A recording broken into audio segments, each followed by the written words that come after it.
Okay, the second video recording for today is going to take you through a couple of Get More Math examples. The way the setup is going to look a little different, and the other reason for this video is there are no step-by-step instructions within the problem built into the Get More Math site. So we'll do a couple together. This is a proportion. It's a proportion because here's one ratio and here's another ratio. What you don't see is the factor puzzle, because factor puzzles are a nice way to show you how proportions work. And you can draw it in if you need to, but you don't really need to. But I can show you how they work. So you have 2 to 6 is the same as some number over 30. Now, some of you, when they're written out, when a proportion is written like this, so it looks like two equivalent fractions, some of you with a really strong number sense might be going, well, hey, this is super easy because 6 times 5 is 30, so 2 times 5 is going to give me an answer of 10. So you write in 10. If that's what you see when you look at this problem, that strategy will work all the time. Multiplying a proportion or ratio by a value of 1, even though it's 5 over 5, which equals the whole number 1, we come up with an equivalent ratio. So that strategy will work. But for those of you who still like the idea of, here's my ratio, 2 to 6 equals some missing value out of 30, and maybe you like factor puzzles. And if factor puzzles work for you, go ahead, use it. Okay, so you can draw your factor, the boxes around it, make it look like the puzzles we've been practicing. You only need these numbers here and here. And now you can find the greatest common factor of 6 and 30 is 6. And we're starting on the bottom row in this example because that's the one where we have two given values in the same row. And then now working from the inside out, 6 divided by 6 is 1. So sometimes you can have a factor of 1 up here. And 30 divided by 6 is 5. 2 divided by 1 is 2. 5 times 2 is 10. And notice we got the same answer. So factor puzzles proportions kind of work like equivalent fractions like we were doing in our fraction unit. And so the answer is 10 again. Here's another example. You can give this one a try, whichever strategy works for you. But 2 to 5 is 14 to some unknown value v. Again, if you have a strong number sense, 2 times 7 equals 14. So 5 times 7 will tell me the missing value. 5 times 7 is 35.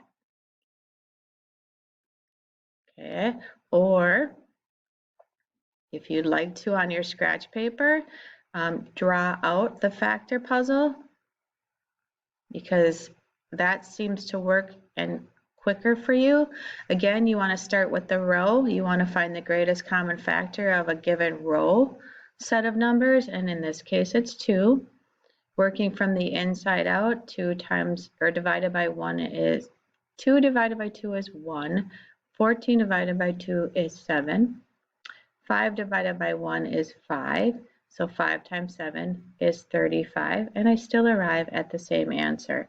Again, use both strategies, will be effective for all, and it's just nice. Whichever one works, it will work for you on these set of problems that you're practicing for today. Here's another one. I'm not going to speak. I'm just going to watch the writing. Maybe you want to pause the video and try this one out on your own, and then start the video again and see if you did it correctly. That's an option available to you.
Okay, another type of problem in your homework that you'll see in Get More Math, this is a proportion. These are two ratios. They're just using ratio notation, using the colon instead of making them look like a fraction. So this, please be careful how you set this problem up in your work.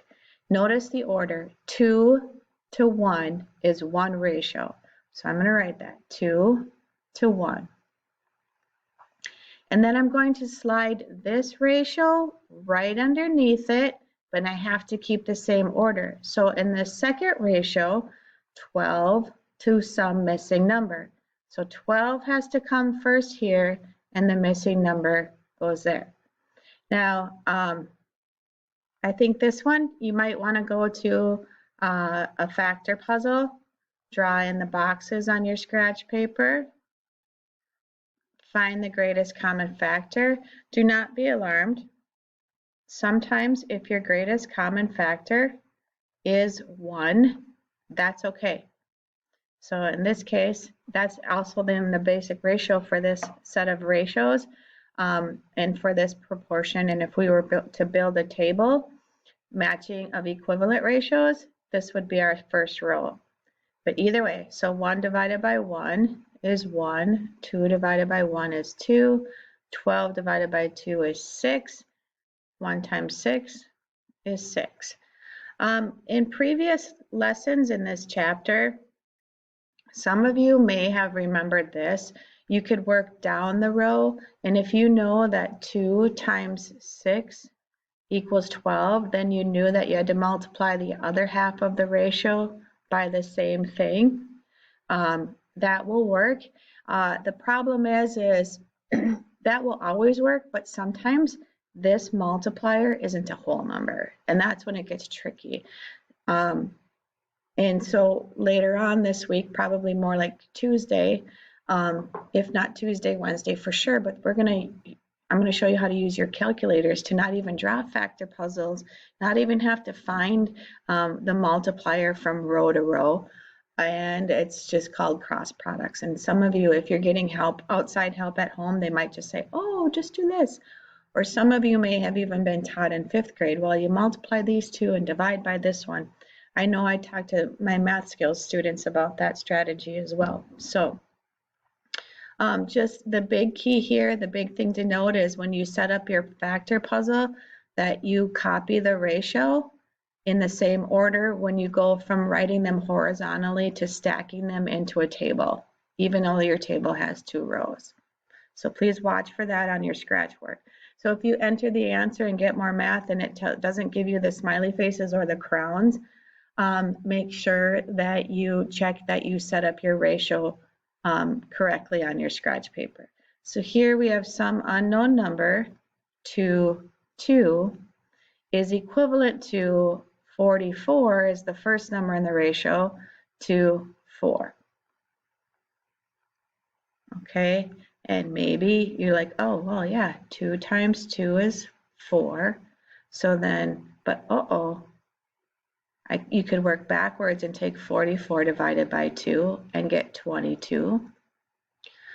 Or if you like, the factor puzzle strategy, some number is to 2 as 44 is to 4.